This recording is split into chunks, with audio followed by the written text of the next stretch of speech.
Guys, welcome back. Today we're going to talk about what you should know after 1 month of breakdance. So as you're a beginner, what are the skills you should already know? I'm going to go with the bare minimum because 1 month usually for a lot of people means one time practice a week, especially as they start out, they go to class somewhere, so that means they practice 4 times.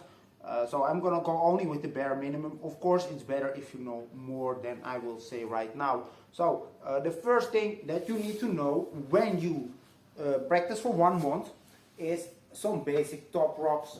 It doesn't really matter, maybe you follow the class somewhere, which is not my class, and you learn some different top rocks, but you need to be comfortable and can dance a little bit. And I suggest working on basics like this cross step right here, right? Maybe an Indian step. Maybe the side step, right? Maybe the kick step, something like that. You're comfortable in this and you practice on this every time. At least you can follow the beat a little bit. Work on this at home also. So if you only practice once a week, you should be able to do this. Now the second thing you need to be able to do is some basic footwork. One, of course, the most important or most basic footwork, not necessarily the most important, is that 6-step, right? So you need to have the 6 steps down like this and with relative ease, right? I also suggest working on this CC right here, right? Maybe 12 steps, very simple moves, right? And like I gloss over it now, but I already did tutorials on all these moves, right? And these are very basic footwork steps and you need to have them down. You need to be relatively comfortable in them. You need to be able to perform them on a relative good speed, right? After 1 month you should be able to do that. Then you need some basic freezes, and in my opinion this is the most important freeze for beginners.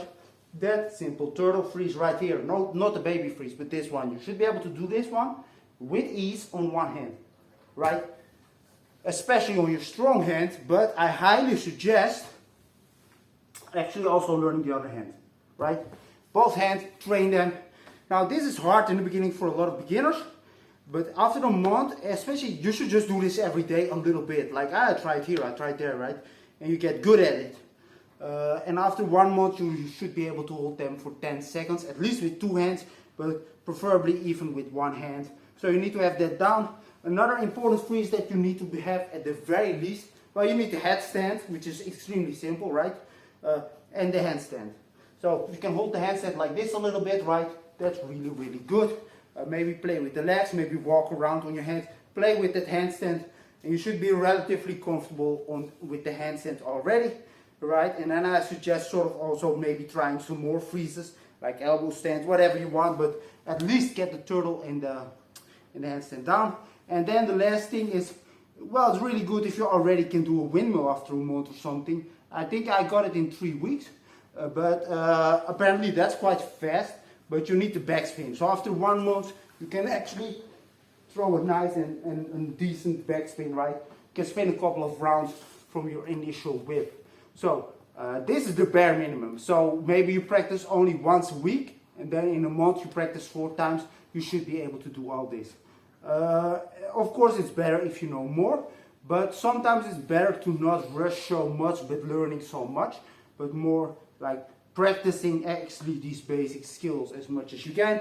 And after the month is over, you can still work at this, right? Don't get it wrong that, okay, I learned this and I'm gonna never do it again. So you keep practicing it throughout your, well, b-boy career basically, but this is the bare minimum, what you should know after a month. If you've been practicing a month and you cannot do this, try to work on these skills. They're not hard at all and you learn them very, very fast. See you next time.